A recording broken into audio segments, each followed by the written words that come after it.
ပရိသတ်များအားလုံးပဲမင်္ဂလာပါရှင်။ချမ်းမြေပါစေ YouTube Channel မှာကြိုဆိုလိုက်ပါတယ်။တင်ဖြုံတီးလိုက်တဲ့မိနစ်တိုင်းကအနာဂတ်မှာနောင်တတွေဖြစ်လာလိမ့်မယ်။မနက်ဖြန်မှစလုံးမဲ့ဆိုပြီးအချိန်ဆွဲနေသူတိုင်းဒီပုံမြင်လေးကိုနာတော်တာဆင်ခံစားကြည့်ပါရှင်။တခါတော့ကရာဗီဆိုတဲ့လူငယ်တယောက်ဟာဗီဒီယိုဂိမ်းဆော့တာဖုန်းသုံးတာ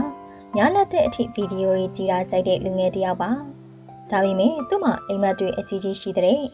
နာမည်ကြီးဒီဇိုင်နာဖြစ်ချင်တယ်။သူကိုယ်တိုင် app တွေဖန်တီးခြင်းနဲ့ကဘာလက်ခီးထွက်ခြင်းနဲ့အိမ်မက်တွေရှိပေမဲ့သူ့အိမ်မက်အတွက်အထောက်အကူမဖြစ်တဲ့အရာတွေမှာပဲအချိန်ဖြုံးနေတတ်တယ်။သူမိဘတွေဆရာတွေကစာကြိုးစားဖို့ပြောတိုင်းသူက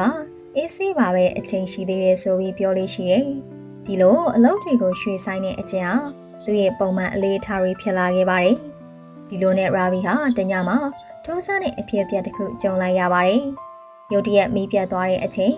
ရာဗီဟာသူ့အခန်းထဲမှာရှိတဲ့နာရီဟောင်းကြီးတစ်လုံးကိုငေးကြည့်နေမိတယ်။နာရီသားဟာကျဲလာပြီးရုတ်တရက်စကားပြောလာတယ်။မင်းမလို့ငါအချိန်တွေကိုဖြုံးနေရတာလေတဲ့။ရာဗီအံ့အားသင့်သွားပြီ။ဘသူလဲလို့မေးတော့နာရီကငါဟာမင်းရဲ့အချိန်မှာငါဟာကုံဆုံးပြောက်ွယ်သွားနေပြီလို့ပြန်ဖြေပါတယ်။ရာဗီကအိမ်မက်လာလို့တွေးမိတယ်။ဒါပေမဲ့နာရီကဒါဟာလက်တွေ့ဖြစ်ကြောင်းဖြုံးတီးမိတဲ့မိနစ်တိုင်းဟာနောင်တရစရာတွေဖြစ်လာလိမ့်မယ်လို့ရာဗီကိုပြောလိုက်ပါတယ်။နာရီကဆက်ပြောပြတယ်။မင်းဖုန်းသုံးပြီးရွှေ့လိုက်တဲ့စက္ကန့်တိုင်းအလုပ်တွေကိုရွှေ့ဆိုင်လိုက်တဲ့နာရီတိုင်း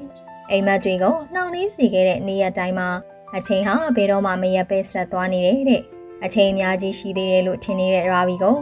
နာရီကမင်းအချိန်ကိုမှားယွင်းစွာသုံးဆွဲနေတယ်လို့ပြောတယ်။ရာဗီကနောက်မှစူးစမ်းလို့ရမလားလို့မေးတော့နာရီကအေးဆေးတည်ငြိမ်စွာနဲ့နောက်မှဆိုတာမင်းကိုမင်းလှည့်စားနေတဲ့အကွက်ပါပဲ။မင်းပိုင်ဆိုင်တာကလက်ရှိအချိန်ပဲရှိတယ်။အချိန်ကိုစူပြီးတင်ထားလို့မရဘူး။သုံးဆွဲရုံပဲသုံးဆွဲလို့ရတယ်လို့ပြောလိုက်ပါတယ်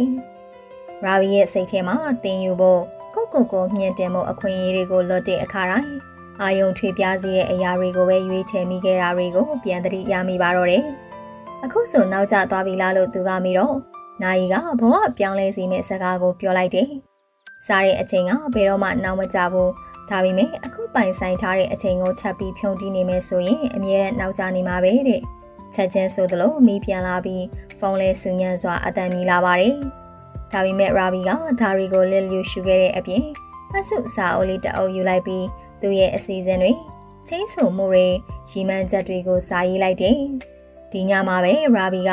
ကိုဂရီပြူလိုက်ပါတယ်။ဒီကနေ့ကစပြီးဘယ်တော့မှစောင့်မနေတော့ဘူး။အချိန်ကိုဘယ်တော့မှဖြုံးတီးတော့မှမဟုတ်ဘူး။စက္ကန့်တိုင်းကိုအကျိုးရှိရှိအသုံးချမယ်ဆိုပြီးပေါ့။ဒီနေ့မှာတော့ရာဗီဟာကမ္ဘာလက်ခရီးထွက်နေတဲ့အောင်မြင်တဲ့ဒီဇိုင်နာတစ်ယောက်ဖြစ်နေပါပြီ။အချိန်ကသူ့ကိုစကားပြောခဲ့တဲ့ညကိုသူဘယ်တော့မှမေ့မှာမဟုတ်တော့ပါဘူး။လူတိုင်းမှာ24နာရီပဲရှိပြီးအောင်မြင်သူတွေနဲ့မအောင်မြင်သူတွေရဲ့ကွာခြားချက်ဟာ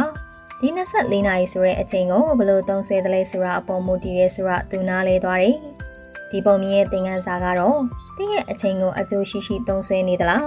ဒါမှမဟုတ်ဖြုံးတီးနေသလားလို့ကိုမေးဖို့ပါပဲ။အချိန်ဆိုတာဘယ်တော့မှမရဖဲပြတ်မလာနိုင်တဲ့အတွက်အခုချိန်ကစပြီးအချိန်ကိုညံရှိရှိသုံးဖို့ပုံမြင်လေးကအကြံပြုထားတာဖြစ်ပါတယ်။ဒါကြောင့်မို့လက်ရှိအခိုက်အတန့်ဟာကျမတို့အတွက်အကောင်းဆုံးလက်ဆောင်ပဲဖြစ်တာမို့လက်ရှိအချိန်တွေကိုအကျိုးရှိစွာအသုံးချတတ်နိုင်ပါစေလို့ဆုမွန်ကောင်းတောင်းပေးလိုက်ပါရရှင်။အခုလိုနေ့စဉ်ဘဝအမော်ရီကြားတွေကအာတင်းစရာစိတ်အားတက်စေမဲ့ပုံမြင်လေးတွေကိုနေ့စဉ်နေ့တိုင်းတင်ဆက်ပေးသွားအောင်မှာဖြစ်လို့ချမ်းမြေပါစေ YouTube Channel လေးကို Like and Subscribe လေးလုပ်ဖို့မမေ့ပါနဲ့နော်။